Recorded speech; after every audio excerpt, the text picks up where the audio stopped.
Hey guys, Lobster42. Diorama. I just finished this one up here a couple months ago, and I'm just getting around to shooting it. So what we've got here, basically late 44, early 45, the U.S. forces breaking through the Siegfried line.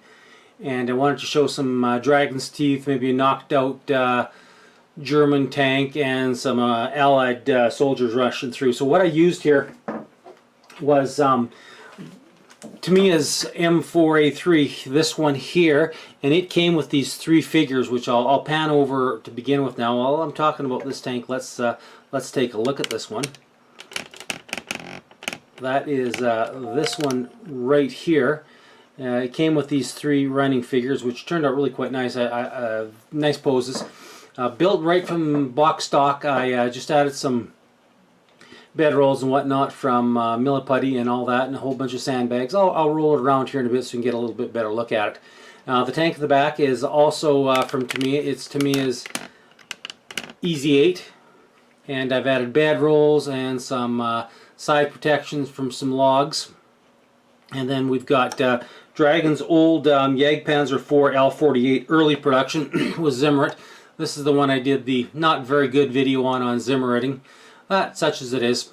So we'll just take a quick look at it here. I'll reposition. You guys take a little bit better look at what we've got going on. So the premise of this video was the Germans breaching the Siegfried line, and I made some dragon's teeth. Now they're just styrofoam with a little bit of plaster or polyfill put on, hardened off, and then just etched in some lines where the paneling would be for the forming. The three figures are from this Sherman tank. They turned out they're a nice kit. They're lots of action, lots of posing. Basically what we've got here is an IKEA base, $10–12 from IKEA. I love the IKEA bases. They work really good.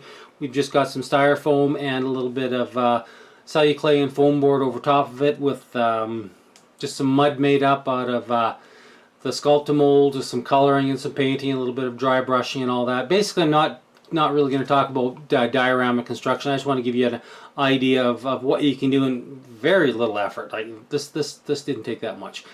So let's reposition again so you guys get a look, see what else is going on here. So this Jagdpanzer IV L48 from Dragon, that's kit number 9021.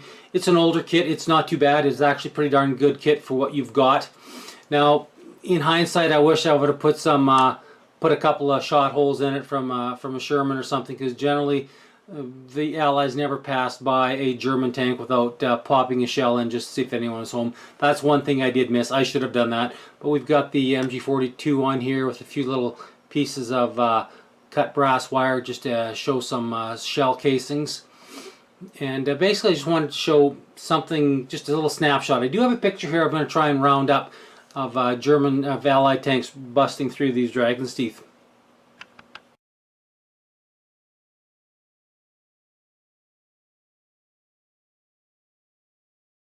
So on a diorama this long, it's kind of tough to really get the whole thing in, to get a whole good shot of what's going on. So I'm just going to try and pan this, leave the camera stationary and just pan the whole thing for you guys so you just have an idea. You get the Jagdpanzer there, basically broke down, run out of fuel, probably ran out of fuel or broke down, knowing Germans at this time of the year, but probably broke down, ran out of fuel. We've got the one fellow with his Grand aiming off to the Germans in the out in the nether areas, and then we've got the two fellows running up with the one guy checking things out with his binoculars, and the front gentleman, the front commander, yelling commands into maybe he sees something in the distance and he's telling his drivers to move up or whatever. Now this front Easy 8 was done exclusively with Vallejo water-based weathering products, which I'm starting to really get to like. The wet stuff is the wet effects, the wet mud. I left the front generally a lot of times if you're in muddy conditions and nothing's going on, it won't really look wet until you start busting through the dry area. So that's kind of what I've got going on here. Kind of a halfway dry looking, but as soon as they start rolling into it, the muck starts squishing out on the edges. And like that here, you can see a little bit better the the 8mm cases that are scattered about here after the Germans bugged out when they were, you know, running out of ammunition and getting overwhelmed. So just a quick little diorama there, guys. You know, takes up 3 tanks. It makes nice use of space. It's not overly large. I've got things fairly tight, which sometimes a nice tight compact diorama is just the way to go. And I'll quick zoom in here, and guys, and I will show you these sandbags. Now the sandbags are all just epoxy sculpt. Sorry, epoxy sculpt, which I quite like, and the bedrolls in the back are epoxy sculpt, whereas all the bedrolls on this tank are actually all molded from various Tamiya kits that are done up in resin. And I will try and shoot out a video on molding and making castings, resin castings, because they really come in handy. Well, there you have it, guys.